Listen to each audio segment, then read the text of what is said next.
सगळ्यांना good morning. Gyandeep अकॅडमीच्या online प्लॅटफॉर्मवर तुमचं सगळ्यांचं स्वागत आहे. आज महत्त्वाची नवीन बॅच आपली सुरू होती आहे. त्या बॅचचं पहिलं ओरिएंटेशन बॅचमध्ये काय काय असणार आहे, कसं कसं आपण अभ्यास करणार आहोत, कसे कसे लेक्चर्स होणार आहेत, बॅचमध्ये काय काय होणार आहे आणि तुम्हाला फायदा कसा होणार आहे, ह्या गोष्टींची चर्चा आपण या लेक्चरच्या माध्यमातून करणार आहोत. बऱ्यापैकी पोस्टची चर्चा, कोणत्या संवर्गांसाठी ही एक्झाम घेतली जाते. एकूण 9 संवर्ग आहेत, म्हणजे 9 पोस्ट वेगवेगळ्या डिपार्टमेंटमधल्या त्या ठिकाणी ज्या आहेत त्या वेगळ्या त्या ठिकाणी कॅटेगरीसाठी आपण ही एक्झाम MPSC जी आहे ती कंडक्ट करते. प्रिलियम जी कॉमन आहे, कंबाईंड आहे, राजपत्रित आणि एकत्रितरित्या घेण्यात येणारी ही एक्झाम आहे. त्याच्याबद्दल आपण या लेक्चरच्या माध्यमातून चर्चा करणार आहोत. लेक्चरला सुरुवात करूया. आपल्याला सगळ्यांना माहिती आहे की या वर्षीची राज्यसेवेची 2025 साठीची पूर्व परीक्षा आणि त्याची जाहिरात ऑलरेडी आपल्याला आलेली आहे आणि एक्झामची डेट डिक्लेअर झालेली आहे. सुरुवातीला त्या ठिकाणी फॉर्म भरायला सुरुवात झालेली आहे. म्हणजे सगळं पिक्चर क्लिअर आहे. माझ्या मते मागच्या MPSCच्या 10 ते 12 वर्षाच्या इतिहासामध्ये पहिल्यांदा असं झालेलं आहे की 6 महिने आधी, तब्बल 6 महिने आधी पूर्व परीक्षेची जाहिरात आहे आणि मुलांना पुढचं पिक्चर क्लिअर आहे. आता ही गोष्ट समजून घ्या की डिस्क्रिप्टिव्ह पॅटर्न त्या ठिकाणी सुरुवात होतीये, बरोबर. आपल्याला हे माहिती आहे की डिस्क्रिप्टिव्ह पॅटर्नमध्ये 1750 मार्कांचे तुम्हाला 4 GSचे पेपर, मराठी इंग्लिशचा लँग्वेजचा पेपर आणि ऑप्शनलचे 2 पेपर असं त्या ठिकाणी सगळं मुख्य परीक्षेमध्ये लिहायचं आहे. हाच विचार करून आयोगाने मुलांना क्लॅरिटी यावी म्हणून 6 महिने आधी तब्बल ॲडव्हर्टाईज डिक्लेअर केलेली आहे. ठीक आहे, त्याच्यामुळे ही गोष्ट लक्षात घेण्यासारखी आहे की आपल्याला त्या पद्धतीने तयारी केली पाहिजे आणि त्याची चर्चा आपण या लेक्चरमध्ये करणार आहे. 28 सप्टेंबर एक्झामची डेट आहे आणि याच्यामध्ये पूर्व परीक्षेचं या बॅचच्या माध्यमातून आपण सर्वच्या सर्व जे 7 घटक आहेत त्या संपूर्ण 7 घटकांची एक्झाम ओरिएंटेड, म्हणजे तुम्हाला पेपरला जेवढं आवश्यक आहे तेवढ्याच बाबतीमध्ये पूर्ण तयारी करून घेणार आहोत.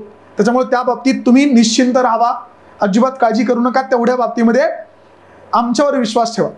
दुसरं सगळ्यात महत्त्वाचं, मी तुम्हाला आमच्या अनुभवातून आणि आजूबाजूच्या चाललेल्या सर्व घटनांमधून एकच गोष्ट तुम्हाला सांगू इच्छितो. बॅचमध्ये कुठल्याही प्रकारचा टाइमपास केला जाणार नाही. पूर्णपणे त्या ठिकाणी सिलेबस जो आहे त्या सिलेबसला धरून शिकवलं जाईल. ठीक आहे, ही जी बॅच आहे ती मराठी मीडियमची बॅच आहे. इंग्लिश मीडियमची बॅच सुद्धा आपली 3 तारखेला सुरुवात होती आहे. ज्या कोणाला माध्यमांचा म्हणजे मीडियमचा भाषेचा प्रॉब्लेम आहे त्यांच्यासाठी इंग्लिश मीडियमची बॅच सुद्धा तुम्हाला ॲपमध्ये अवेलेबल आहे. या बॅचमध्ये मराठीमधून आपण घेणार आहोत. आजपासून आपलं पहिलं लेक्चर जे आहे त्याची सुरुवात आहे. बॅचचा कालावधी म्हणजे जे आपण शिकवणार आहोत तर त्या शिकवण्यामध्ये मी फक्त एवढंच सांगेल की तुम्हाला त्या ठिकाणी 4 महिन्याचा बॅचचा कालावधी असेल. ठीक आहे, 4 महिने आपण या बॅचमध्ये शिकवणार आहोत. ॲक्सिस मात्र बॅचचा त्या ठिकाणी हे जे शिकवण्याचं जे आहे ते 4 महिने चालणार आहे, पण ॲक्सिस मात्र तुम्हाला 15 महिने भेटणार आहे. म्हणजे तुम्ही लाईव्ह प्लस रेकॉर्डेड 15 महिने लेक्चर बघू शकता. म्हणजे 2025 प्लस 2026 ची पूर्व परीक्षा जी असेल त्याला सुद्धा त्याचा उपयोग तुम्हाला या पूर्व परीक्षेच्या बॅचचा होणार आहे. ही गोष्ट त्या ठिकाणी डोक्यामध्ये ठेवा. बर, दुसरी एक महत्त्वाची गोष्ट मला तुम्हाला इथे सांगायची आहे की या बॅचमध्ये तुम्हाला आत्तापर्यंत मागच्या 12 वर्षामध्ये जेवढे काही राज्यसेवा पूर्व परीक्षेचे पेपर झालेत GSचे, ठीक आहे, GSचे जेवढे काही पूर्व परीक्षेचे 10 ते 12 पेपर झालेले आहेत त्या पेपरचं ॲनालिसिस, विश्लेषणाचं पुस्तक जे आहे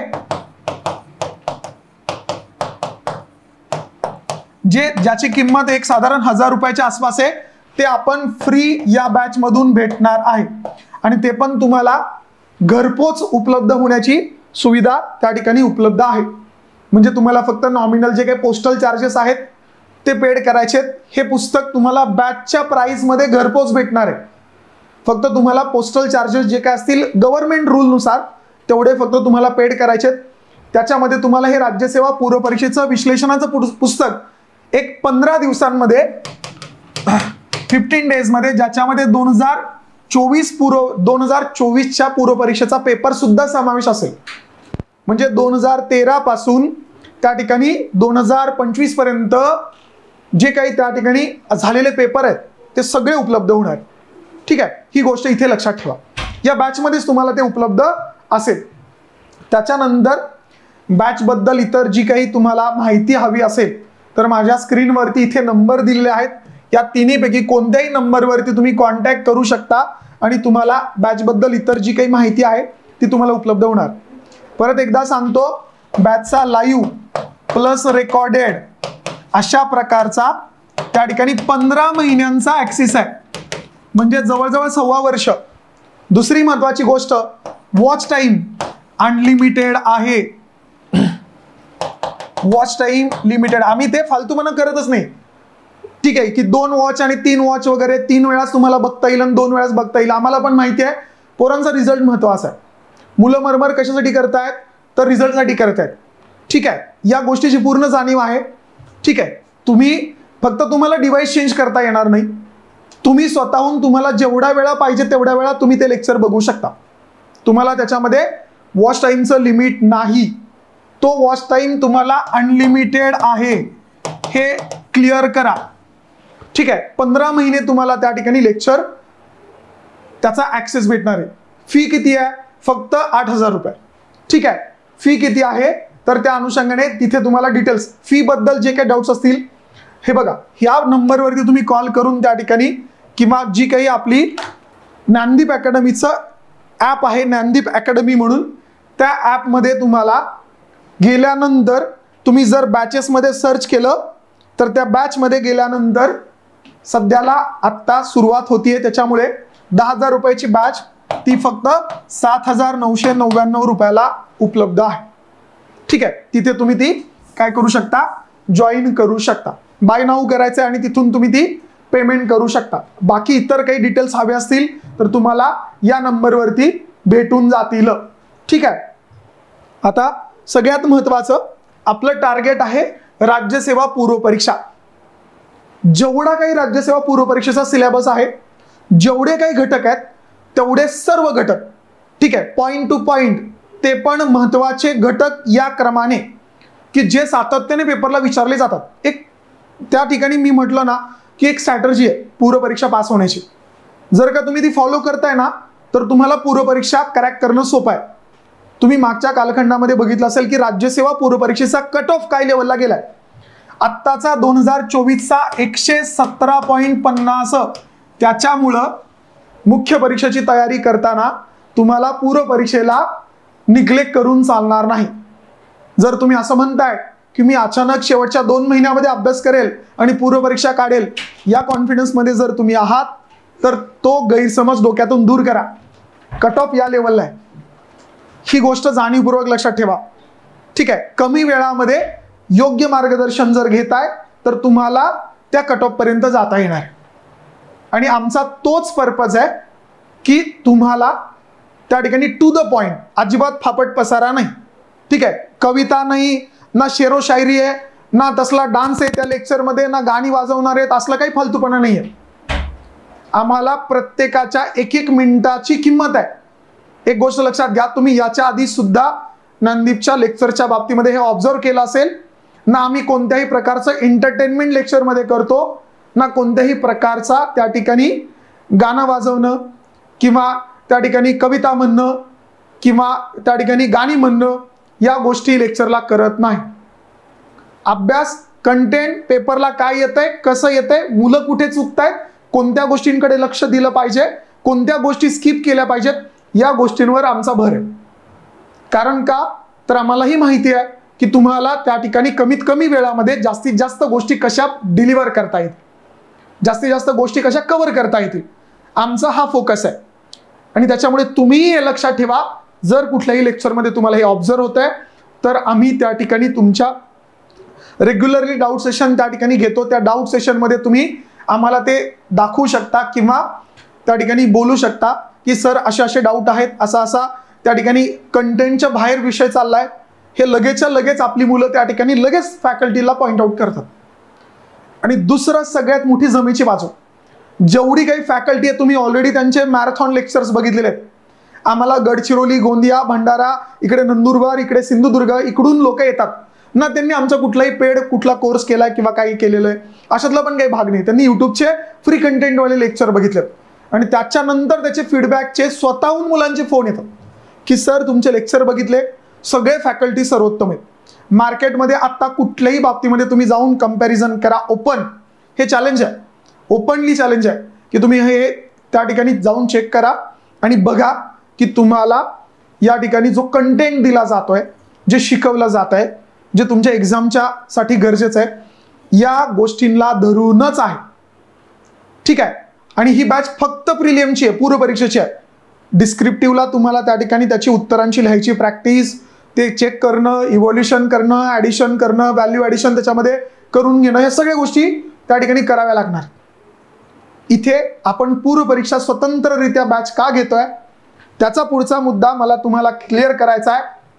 तो म्हणजे इथे ज्या पोस्ट आहेत या पूर्व परीक्षेच्या त्या ठिकाणी राजपत्रित, ज्याला आपण म्हणतो म्हणजेच राज्यसेवा राजपत्रित पूर्व परीक्षा, याच्यामध्ये जर तुम्ही ऑब्झर्व केलं तर एकूण 9 संवर्गासाठी एकच पूर्व परीक्षा घेतली जाते.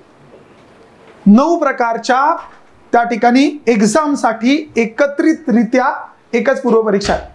म्हणजे ही बॅच तुम्हाला कोणाकोणाला उपयोगाला आहे? जे राज्यसेवेची तयारी करतायत, कृषी सेवेची तयारी करतायत, वनसेवेची तयारी करतायत, civil engineering, mechanical engineering, electrical आणि मेकॅनिकल इंजिनिअरिंग असेल, नंतर इलेक्ट्रिकल इंजिनिअरिंग असेल, FSO असेल किंवा निरीक्षक वैद्यमापनशास्त्र, या वेगवेगळ्या 9 संवर्गांसाठी तुम्हाला ही बॅच उपयोगी आहे. त्याच्यामुळं या एक्झामसाठीची पूर्व परीक्षा तुम्हाला क्रॅक करायची आहे, त्याचं वन स्टॉप सोल्युशन आहे आणि ते मराठी आणि इंग्लिश या दोन्ही भाषांमध्ये उपलब्ध आहे. मराठीची सुरुवात 1 एप्रिल पासून आजपासून होतीये आणि इंग्लिशच्या बॅचची सुरुवात 3 एप्रिल पासून त्या ठिकाणी होतीये. त्याच्यामुळे ती गोष्ट त्या ठिकाणी लक्षात घ्या. आता तुम्हालाही माहिती आहे राज्यसेवेमध्ये जवळजवळ 36 पदांची भरती केली जाते. डेप्युटी कलेक्टर पासून ते नायब तहसीलदार पर्यंतची एकूण 36 पदं. या 36 पदांसाठी त्या ठिकाणी मी मुद्दामून इथे जो काही आयोगाचा त्या ठिकाणी जनरल इन्स्ट्रक्शन्स मध्ये स्कीम ऑफ एक्झामिनेशन आहे त्याचा स्क्रीनशॉट तुम्हाला काढलेला आहे. बघा एकूण किती पद आहेत, तर एकूण 36 पदं त्या ठिकाणी दिसतात.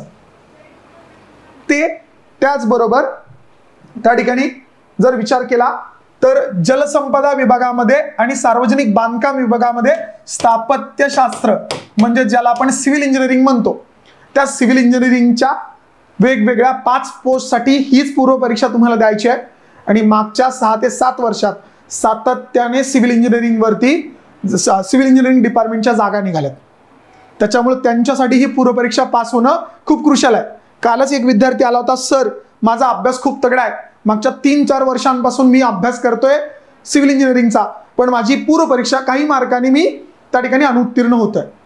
त्याला म्हटलं टेन्शन घेऊ नको, त्याला बसवलं, त्याला सांगितलं की असं असं आहे, जेवढं पूर्व परीक्षेमध्ये त्या ठिकाणी आवश्यक आहे तेवढं आम्ही या बॅचमध्ये घेणार आहोत. त्याने त्या ठिकाणी ती बॅच लगेच जॉईन केली. त्याला पण ते पटलं की कमी कुठे पडतोय, आम्ही कोणत्या पद्धतीने त्या ठिकाणी घेणार आहोत, ह्या सगळ्या गोष्टी त्याला समोर बसून आम्ही सांगितल्या. त्यानंतर कोणते अजून संवर्ग आहेत, तर जलसंपदा विभागामध्ये मेकॅनिकलच्या ज्या जागा निघतात, ज्याला WRD म्हणतात, water research department, assistant engineer आणि डेप्युटी इंजिनियर, त्याच्या जागा इथेच भरल्या जाणार आहेत. सार्वजनिक बांधकाम विभागामध्ये इलेक्ट्रिकल इंजिनिअरिंग, नंतर जलसंपदा विभागामध्ये विद्युत आणि यांत्रिकी अभियांत्रिकी म्हणजे इलेक्ट्रिकल व मेकॅनिकल इंजिनियर, त्याच्या सुद्धा इथेच आहेत. कृषी डिपार्टमेंट मधल्या जागा ज्या आहेत, कृषी अधिकारी गट अ आणि गट ब, ठीक आहे, यांच्या सुद्धा कृषी सेवांच्या जागा याच्यामध्ये त्या ठिकाणी परीक्षा घेतली जाते. त्याचबरोबर तुमची FSO food and safety officer त्याची सुद्धा पूर्व परीक्षा याच्याच मध्ये आहे. आणि शेवटची 9वी त्या ठिकाणी निरीक्षक वैद्यमापनशास्त्र याची, म्हणजे अशा प्रकारे वेगवेगळ्या 9 संवर्गांसाठी त्या ठिकाणी ही एकत्रितरित्या पूर्व परीक्षा आणि त्याचं वन स्टॉप सोल्युशन म्हणजे ही राज्यसेवेची पूर्व परीक्षेची बॅच आहे.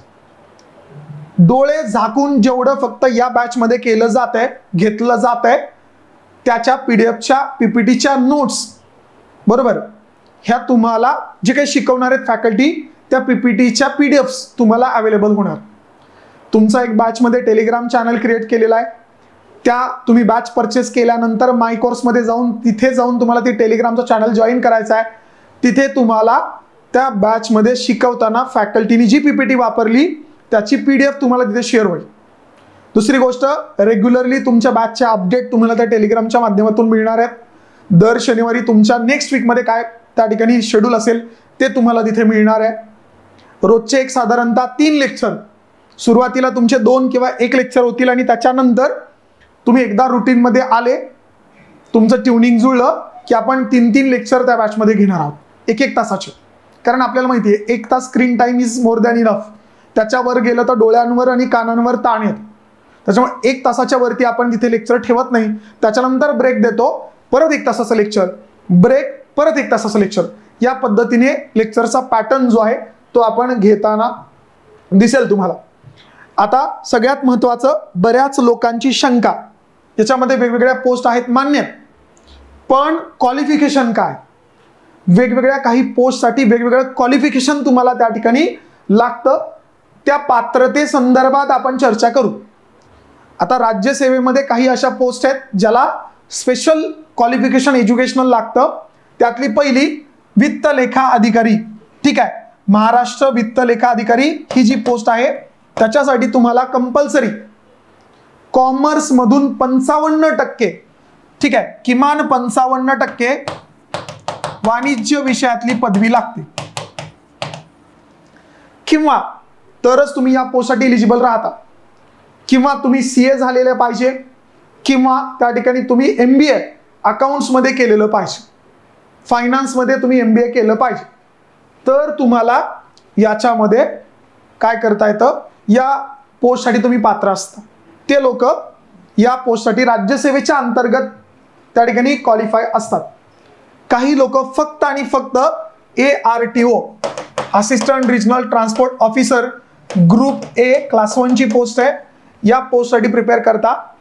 याच्यामध्ये त्या ठिकाणी एक गोष्ट लक्षात घ्या, तुमच्याकडे ऑटोमोबाईल किंवा मेकॅनिकल इंजिनिअरिंगची डिग्री पाहिजे, किंवा त्याचबरोबर तुमच्याकडे लायसन्स मोटारसायकल विथ गिअर, नंतर ट्रान्सपोर्ट लाईट मोटार व्हेकल्स म्हणजे 4 व्हीलर, आणि दुसरं ट्रान्सपोर्ट हेवी व्हेकलचं लायसन कंपल्सरी पाहिजे, ट्रान्सपोर्टचं लायसन. ठीक आहे, हे तुम्हाला आवश्यक आहे. मुख्य परीक्षेचा अर्ज सादर करण्याच्या शेवटच्या तारखेला अवजड मालवाहू वाहनं किंवा यथास्थित अवजड प्रवासी वाहनं अथवा अवजड मालवाहू वाहनं यांचं लायसन्स मेन्सला तुम्हाला आवश्यक आहे, हे लक्षात ठेवा.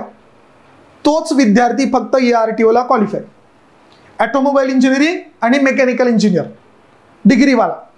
नंतर तांत्रिक टेक्निकल सर्व्हिसेसमध्ये त्याच्यामध्येच उद्योग उपसंचालक आणि उद्योग अधिकारी आहे, यांना इंजिनिअरिंग, ठीक आहे, या अनुषंगाने पदवी आवश्यक आहे. कुठल्या पण इंजिनिअरिंगची पदवी त्या ठिकाणी आवश्यक आहे, किंवा सायन्स शाखेमधून तुमच्याकडे पदवी पाहिजे.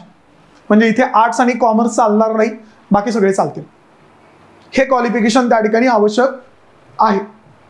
त्याच्यानंतर सिव्हिल इंजिनियर, ठीक आहे, मग त्याच्यामध्ये डिग्री आणि पोस्ट ग्रॅज्युएशन या 2 गोष्टी, सिव्हिल इंजिनिअरिंग असेल, सिव्हिल अँड एन्व्हायरमेंटल इंजिनिअरिंग असेल, civil BTech structural construction engineering मधलं बीटेक किंवा BE, या क्वालिफिकेशनला त्या ठिकाणी सिव्हिल इंजिनिअरिंगच्या पोस्टला एलिजिबिलिटी आहे.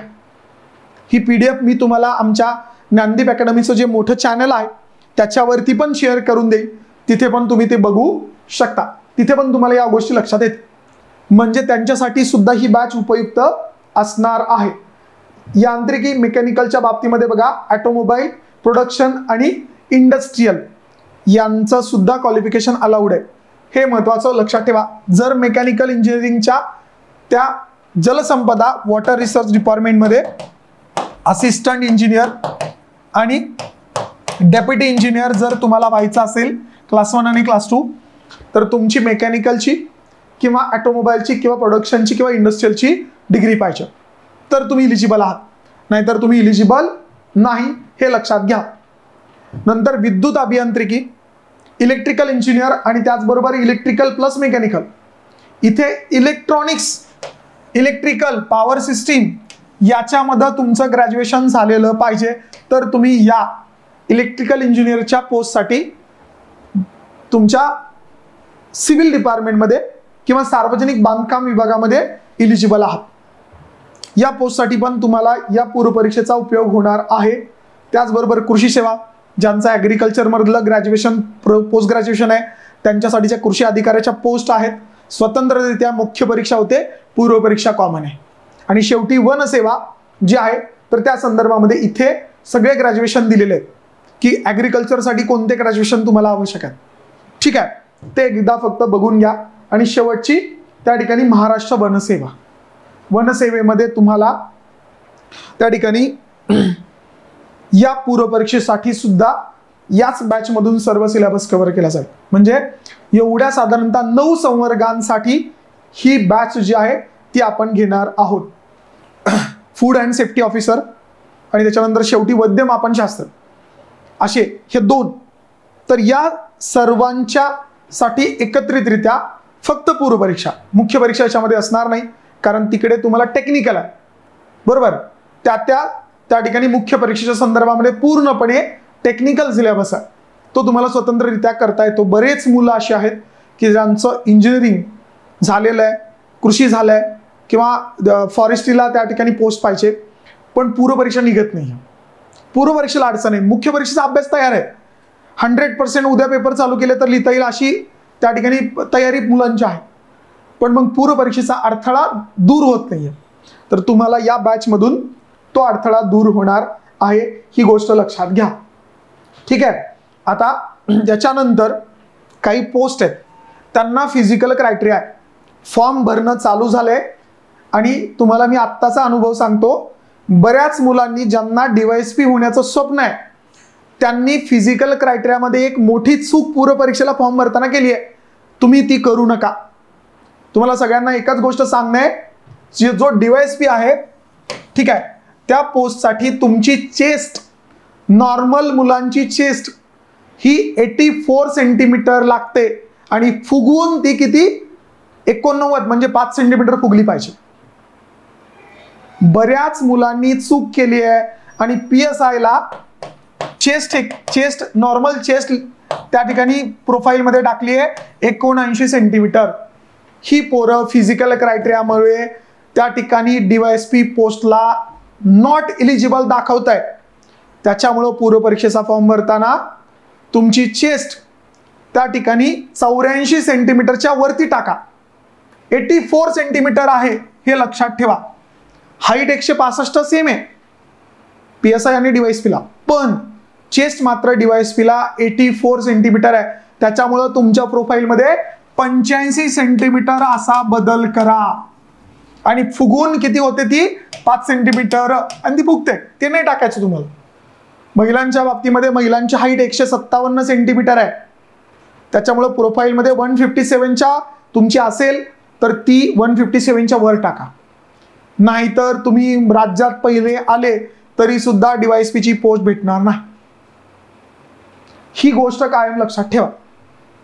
त्याचबरोबर अधीक्षक राज्य उत्पादन शुल्क आणि उपाधीक्षक राज्य उत्पादन शुल्क, आता याच्यामध्ये पण SP जो आहे उत्पादन शुल्कचा 165 सेंटीमीटर हाईट आहे, न फुगवता छाती 79 आहे. ठीक आहे, आणि मुलींसाठी हाईट 155 आहे. पण DYSP एक्साइजचा जर हाईटचा क्रायटेरिया बघितला तर तो 163 सेंटीमीटर आहे. छाती न फुगवता 79 आहे. बाकी चष्मा वगैरे ते सगळ्या गोष्टी तिथे आहेतच. विथ करेक्शन विदाउट करेक्शन तुम्हाला चष्मा लागतो असला तरी चालतो. ते विथ करेक्शन तुम्ही ऑपरेशन करून लेसिक करून तुम्ही ते नीट करू शकता, नो प्रॉब्लेम. पण हे क्रायटेरिया थोडेसे नीट पूर्वपरीक्षेच्या फॉर्म मध्ये भरा. मुद्दामून पहिल्या लेक्चरला सांगतोय कारण आता 2 दिवसापासून पूर्वपरीक्षेचे फॉर्म आलेत. या गोष्टीसाठी तुमची पोस्ट जायला नको. ठीक आहे, त्याच्यामुळे हा क्रायटेरिया फिजिकलचा थोडासा त्या ठिकाणी व्यवस्थित भरा म्हणजे तुम्ही इलिजिबल व्हाल. फॉरेस्ट्रीसाठी ACF आणि RFO इकडे दोन्हीकडे हाईट 163 सेंटीमीटर आहे, बाकी सगळं सेम आहे. शेड्यूल ट्राईब्ससाठी तिथे क्रायटेरिया चेंज आहे. शेड्यूल ट्राईब्सला फॉरेस्ट्रीसाठीच्या हाईट 152.5 सेंटीमीटर आहे आणि इकडे उंची मुलींसाठीची 145 सेंटीमीटर आहे, एसटी साठी फक्त, शेड्यूल ट्राईबसाठी. हा मुद्दा लक्षात घ्या, फक्त फॉरेस्टसाठी. त्याच्यामुळं थोडं काळजीपूर्वक व्यवस्थित ॲडव्हर्टाईज, क्रायटेरिया, क्वालिफिकेशन, शारीरिक अर्हता ह्या गोष्टी बघा आणि नंतर फॉर्म भरा. नाहीतर या चुका तुम्हाला खूप महागात पडतात. एकदा तुमचा पूर्व परीक्षेचा फॉर्म जो आहे तोच इथे फायनल कन्सिडर केला जातो. मुख्य परीक्षेला तुम्हाला फॉर्म मध्ये एडिट करता येत नाही, हे लक्षात ठेवा.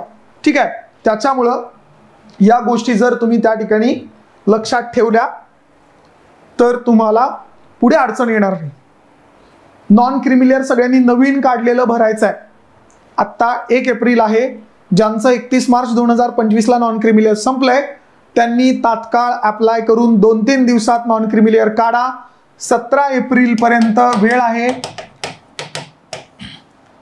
ठीक आहे, तिथे तुम्हाला नवीन नॉन क्रिमिलियर अपलोड करायचं आहे, त्याच्यामुळं नवीन काढून घ्या. आता आपण चर्चा करू. हे झालं कोणत्या पोस्ट आहेत, लेक्चरमध्ये आपण काय काय घेणार आहोत, कोणता त्या ठिकाणी पॅटर्न असणार आहे, किती वेळा तुम्हाला लेक्चर्स बघता येतील. ठीक आहे, ह्या सगळ्या गोष्टींची चर्चा आपण या ठिकाणी करतोय. आता आपल्याला महत्वाची गोष्ट इथे समजून काय घ्यायची आहे, अभ्यासक्रम. ही जी त्या ठिकाणी पूर्व परीक्षा आहे, या पूर्व परीक्षेचा अभ्यासक्रम आपण थोडक्यामध्ये इथे बघणार आहोत. जर विचार केला तर तुम्हाला पूर्व परीक्षेला 2 पेपर आहेत, पेपर 1 आणि पेपर 2. बरोबर. जो पेपर 1 आहे तो आहे जनरल स्टडीज, GS. ठीक आहे, जो कंपल्सरी आहे. आणि पेपर 2 आहे तो सीसॅट, जो क्वालिफाईंग आहे. दोन्ही पेपर 200 मार्कांचे. GS चा पेपर 100 प्रश्नांचा, सीसॅटचा पेपर 80 प्रश्नांचा. सीसॅटचे प्रश्न 2.5 मार्काला 1 आहेत आणि GS चे प्रश्न 2 मार्कासाठी 1 आहे.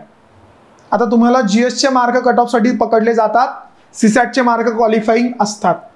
या बॅचमध्ये सीसॅटचे लेक्चर पूर्णपणे अपलोड झालेले आहेत आणि ते रेकॉर्डेड स्वरूपात आहेत.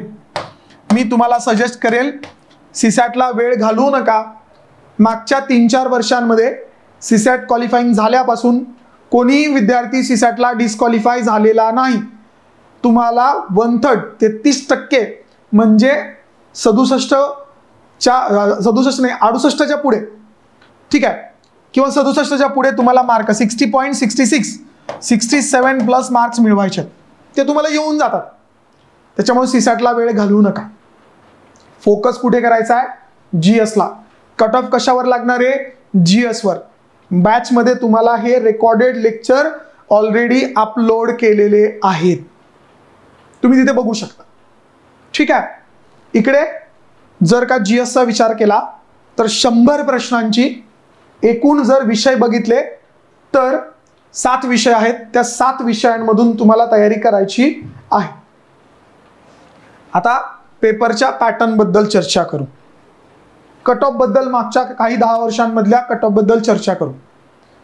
आता याच वर्षीचा रिसेंटली पूर्व परीक्षा का करणं गरजेचं आहे, तर 2024 पूर्व कट ऑफ जर तुम्ही बघितला तर तो आहे 117.50.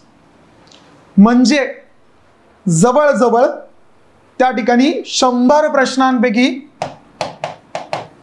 त्याच्यापैकी तुमचे न चुकता निगेटिव्ह जाऊन 59 प्रश्न बरोबर आले पाहिजे. विचार करा, म्हणजे तुमचे अटेम्प्ट 100 असेल तर कमीत कमी त्या ठिकाणी 67 ते 68 प्रश्न, किती 68 प्रश्न तुमचे बरोबर असले पाहिजेत,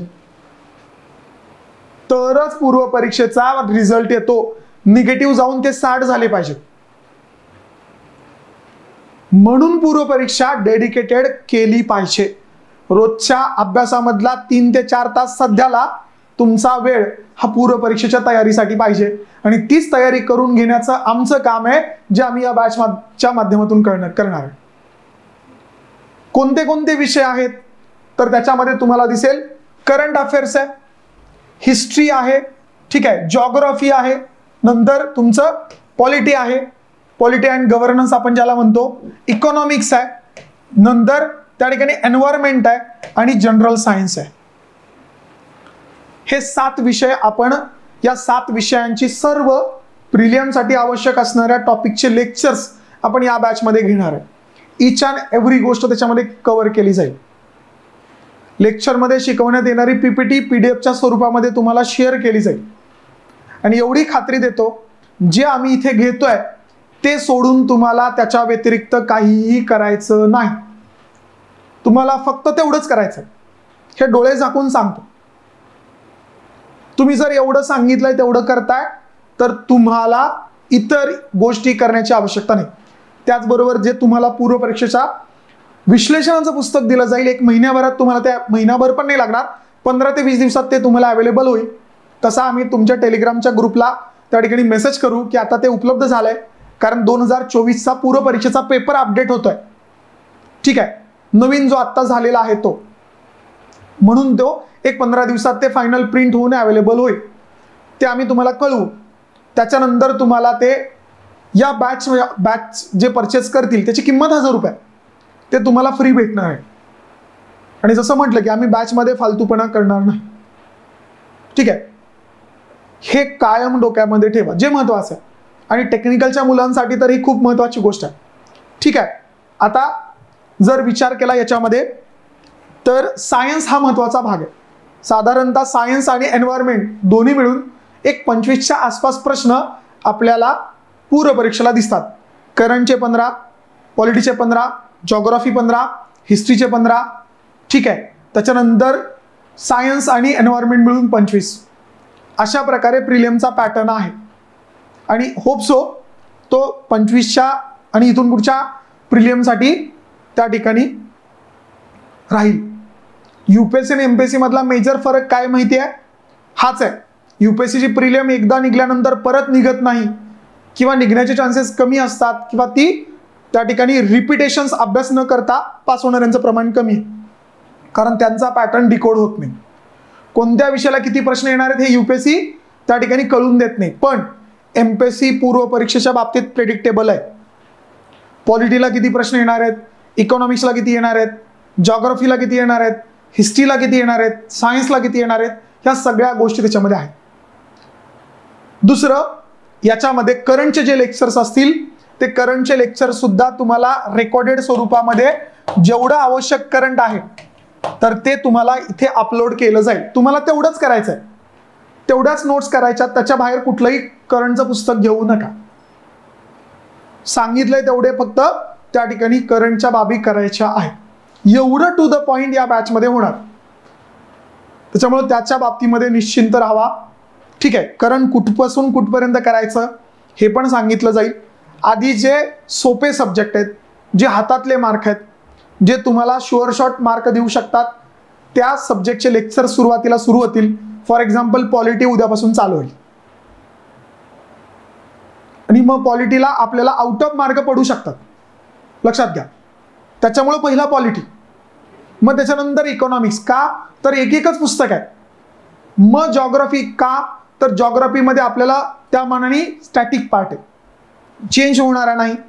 दुसरी महत्वाची गोष्ट, आपल्याला जॉग्राफी करताना प्राकृतिकवर भर द्यायचा आहे, भारताच्या भूगोलावर भर द्यायचा आहे, कारण महाराष्ट्रावर प्रश्न कमी येत आहे. हा एवढ्या मायक्रो लेवलला जाऊन विचार करून फॅकल्टी शिकवणार आहे, हे लक्षात घ्या. त्याच्यामुळे प्रिलियमचं टेन्शन आमच्यावर सोडून द्या.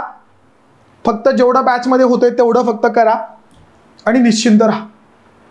ठीक आहे. बघा, करंट अफेअर्स जे आहे ते आत्ताच चालूच आहे. ते फक्त मीच रेकॉर्ड करून टाकणार आहे. ठीक आहे, मीच टाकणार आहे, रेकॉर्ड करून टाकणार आहे. त्याचं कारण सांगतो. करंट अफेअर्स खूप वास्ट आहे, मग त्याच्यामधून खूप सिलेक्टेड जो काही सिलेबस आहे तो तेवढे पॉईंट्स फक्त जे प्रिलियमला येतात. आता मागच्या वेळेस मी करंट घेतलं होतं, मी तुम्हाला उदाहरणादाखल सांगतो की 16 प्रश्न पूर्व परीक्षेमध्ये 16 प्रश्न करंटच्या बॅचमधून होते, 13 प्रश्न आणि प्लस 3च्या आसपास जीएसचे प्रश्न. हे करंटचे 13 प्रश्न ॲज इट इज आले होते. हे तुम्ही मागच्या बॅचमध्ये जाऊन बघा. मी इव्हन ऑनलाईनला एक 13-14 तासाचं लेक्चर आहे, त्याच्यातले 10 प्रश्न आले. त्याच्यामुळे त्याच्या बाबतीत निश्चिंत राहा, तुम्हाला ते क्वालिटीज दिलं जाईल. थांबूया मग आपण. उद्यापासून तुमचे रेग्युलर लेक्चर्स या ठिकाणी पूर्वपरीक्षेच्या बॅचचे चालू होतील. यस, थँक्यू सो मच आणि ऑल द बेस्ट सगळ्यांना. तुमच्या मित्रमैत्रिणींना आणि जवळच्या नातेवाईकांना नक्की या बॅचबद्दल माहिती सांगा आणि त्यांना सांगा की अशा प्रकारे बॅच सुरू होतीये, ते लवकरात लवकर त्या ठिकाणी चालू करा. ठीक आहे, चलो, थँक्यू.